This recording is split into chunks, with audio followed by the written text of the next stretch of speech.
Thank you.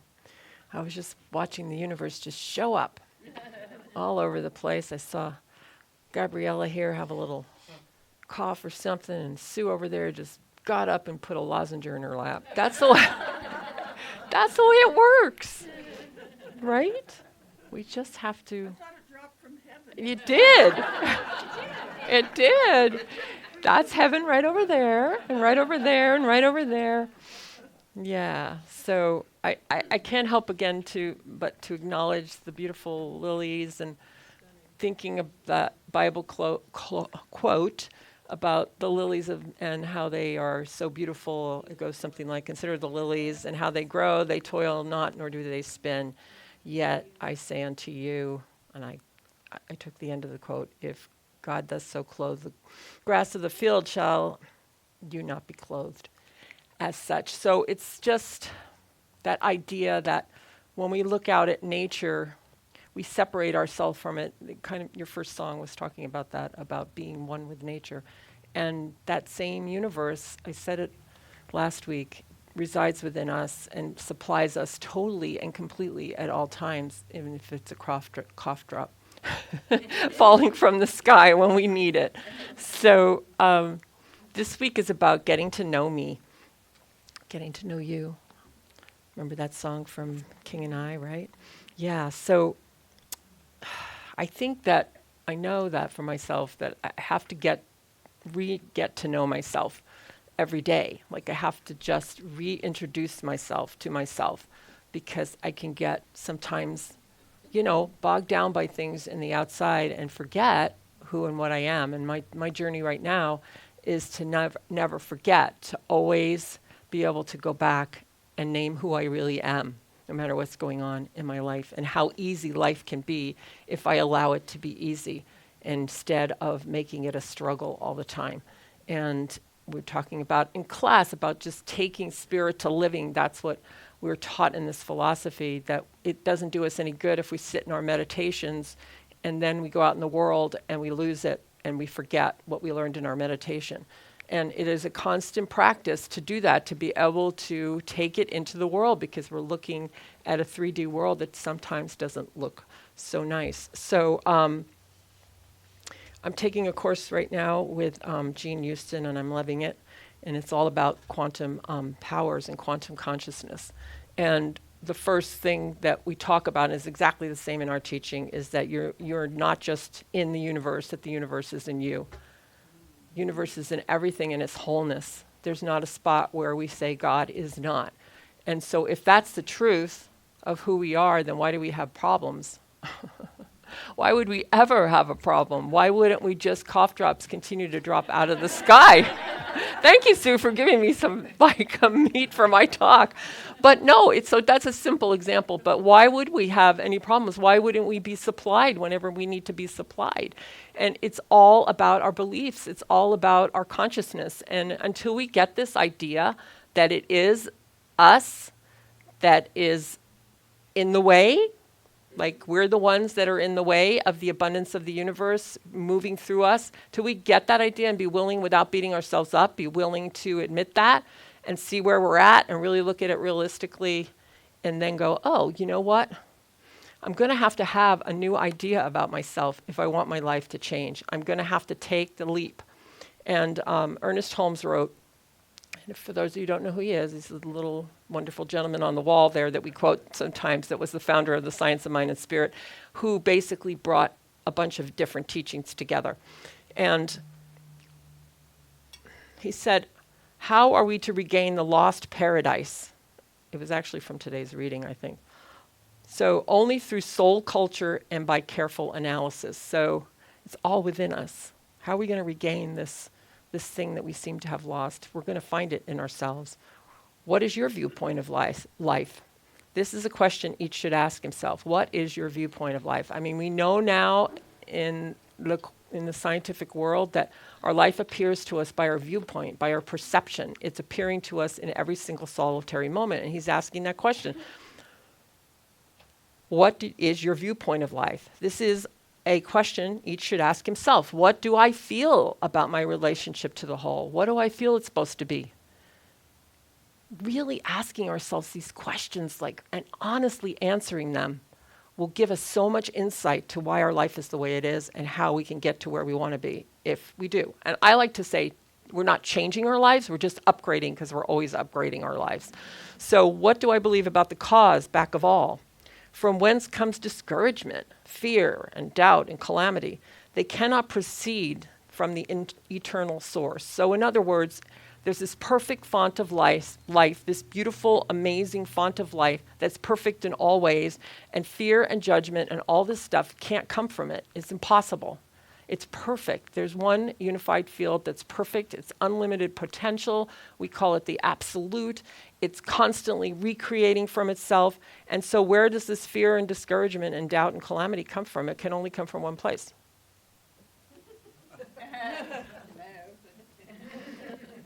It's the only place it could come from, because it is done unto us as we believe. So he says it can't proceed from the eternal source, that perfect font of life, the inexhaustible one. It's inexhaustible. It just keeps creating. It's unlimited. Therefore, they must come from my own consciousness. There, he answered the question. I must set myself aright with the universe. I must set myself aright with the universe. I must find the way back to the central fire if I am to be warmed. I must find the source if I am to be supplied. I must be like God if I wish the Spirit to be in my life. So we're endowed with every single solitary quality and power that we require. And what's happening now is that we're seeing that the world doesn't work the way we used to think it worked, and that we're advancing, and that some of us are still holding on to what was and the way we used to solve our problems, and we can't solve them that way anymore. And then there's another group of us that are saying, yeah, this is the way we work together, we cooperate, we rely on our power, we rely on our intuition, we have all these beautiful spiritual amazing tools to use. And these two things clash together, and it looks like there's a lot of chaos in the world, but in reality, something new is being born from it, because in the chaos, something new is always being born.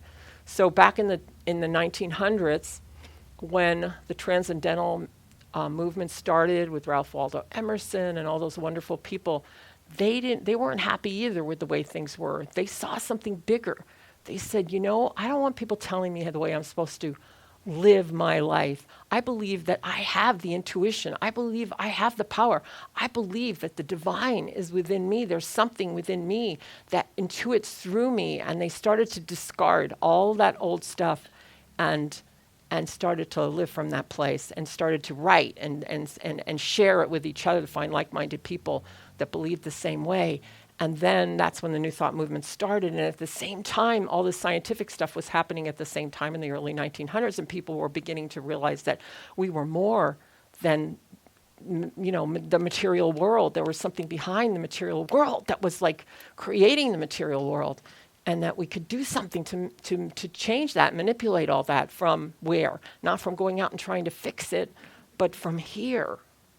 So our heads are getting bigger and bigger by the moment. Maybe that's why aliens have these big heads. I don't know. But it's not about the size. It's about what's in there, right? So, Ernest Holmes was only about 5 foot, I think, or 5'1" or something. And he had a lot of beautiful, amazing knowledge within him, and so does everybody. It has nothing to do with the physical world. So how do we get to know each other, ourselves?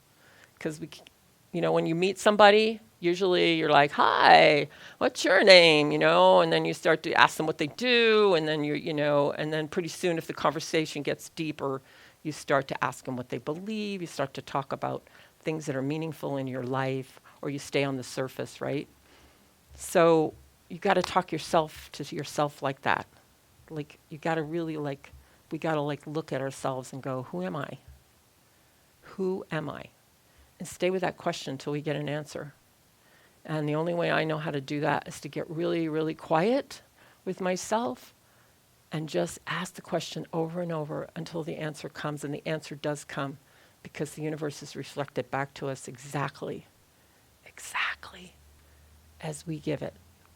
It's our mirror. And if we want to know what we believe, all we have to do is look out at our lives and we'll see what our beliefs are. Not to put ourselves down or anything, but to say, oh, okay, this is what I believe. All right, I can shift that. And Ernest Holmes would say, like, you have to get understanding first before you can start using the laws of the universe. You got to understand how they work. And it's a reciprocal universe. It's a universe of feeling. Did somebody say that? Did you say that? Somebody said that before we started today, or maybe it was a song, but it's a feeling universe. So if we don't feel the things that we say we want in our lives, if we don't truly feel them, they can't manifest because it's a feeling vibratory universe. So, yeah, so I don't know. I just went off on something and I don't know. Anyway, so, well, yeah, it's a feeling universe. And what I know for myself is I can spend a lot of time feeling things that I don't want to manifest, and get caught in the trap of, the negativity of something somebody else is doing or whatever it is. And, I found myself in one of those circumstances this week and I started going down the rabbit hole and I was like, okay. And then I started getting angry and then it started to really come back to me even more because I started getting angrier and angrier. And finally I stopped. I go, this is not who I am. So then I called on him and let him take care of it. No, then he does it. We go, let's treat. And what is treatment? It's just a movement of energy to get ourselves out of the energy that we're catapulting toward and move ourselves toward where we want to be. So it's all here. It's like there's a collective consciousness that has every answer that we could ever ask for in our lives. It's all here. All the wisdom of all the great philosophers, all the great everything in the universe is all here, and we can tap into it. If we never read another book, I love to read books, I love to take courses, I love to do all that stuff, but if you were on like a deserted island somewhere and you had nothing, you would still have everything because you would have everything within you to be able to get the answers get off the island or whatever else it was that we're all on. Sometimes we're always on deserted islands, right? In our own minds, the deserted islands of our own minds. So if I had anything to say today, I would say to get in touch with your greatness. Don't waste any more time doing what you think you're supposed to be doing or, blaming the outside world for the way things are, or, the government, or, whoever, COVID-19, blaming everybody else for what's going on, and just go within and just get in touch. Let's get in touch with our own magnificence, because this is what's being called of us right now, to get in touch with all the power that we have. We might think our life, like when I think about the way my life was, I was like, I don't even know who that person was. I was like struggling so much in life to just even get, a roll of toilet paper. And I'm serious. Now I go to Costco and I buy a bunch of it. But I'm just saying that I struggled a lot. And when I look back at it, I go, for example, I had a job in Whittier, California, and I lived in LA. And the job in Whittier, California paid me exactly $25 or $15. And I went down for that $15 in traffic for an hour and a half because I thought that was what I was worth, basically. Wow. Until one day I went, wait a minute, when I started to get it. But I know we've all been, not all of us maybe, but at different times in our lives, some of us have been in similar situations where we didn't really step into who we were. And the thing is, if I can do it, anybody can do it. If there's people doing it all the time, there's people in greater spheres of consciousness that are doing even more.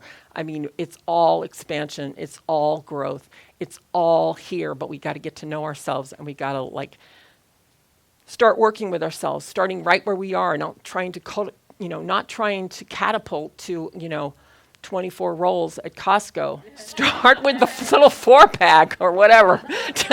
I know it's a terrible metaphor, right? But it works, okay? It's called start where you are. It's so simple to start where you are, to just know that, that we're supplied. We are always supplied, and we have all the information that we require to do it. And why are we doing this? Why? I believe that we're doing it because we're here to bless this place called Earth, and we're here to expand this place called Earth, and we're here to help each other, and we're here to grow and consciously evolve, not just ourselves, and likewise to evolve the planet, but not by trying to fix other people and stuff, but by evolving ourselves. That's what I feel, that that I can't think of any other reason besides self-growth, self-conscious evolution, and having that, and knowing that that blesses everything when I do that. And and when I do go the other way and I try to fix everybody else and, and point my finger or whatever, it doesn't work. It doesn't work. So, yeah, you're unlimited. You're creating your life by your beliefs, but not just, and your beliefs are creating what you think. And you have the opportunity to think differently, to change, and to know, to just test it out. Take it into life. Take into life that idea that the universe lives in you, and that means you're unstoppable. You're unstoppable. I remember when we walked into the house that we're living in now, it was like out of our pretty much out of our price range. I mean, we had walked into another house that we said, oh, we're not going to get this house. It's too expensive, whatever. And we walked into this house and we were like, this is our house. It's our house. And we said, I don't know. It'll show up. It will show up. It has to show up and we just knew that we knew. And it showed up. But it was because we believed it and we knew that we knew.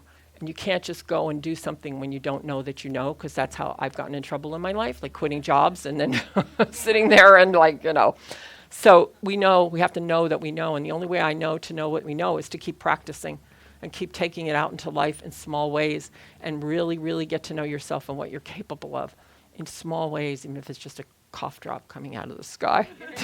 Manifested that. So I'm going to close with a quote by Carl Sagan. And he said, the nitrogen in our DNA, the calcium in our teeth, the iron in our blood, the carbon in apple pies were made in the interiors of collapsing stars. The cosmos is within us. We are made of star stuff. It gives me goosebumps. We are a way for the universe to know itself. Each of us. I love it. Namaste. Thank you.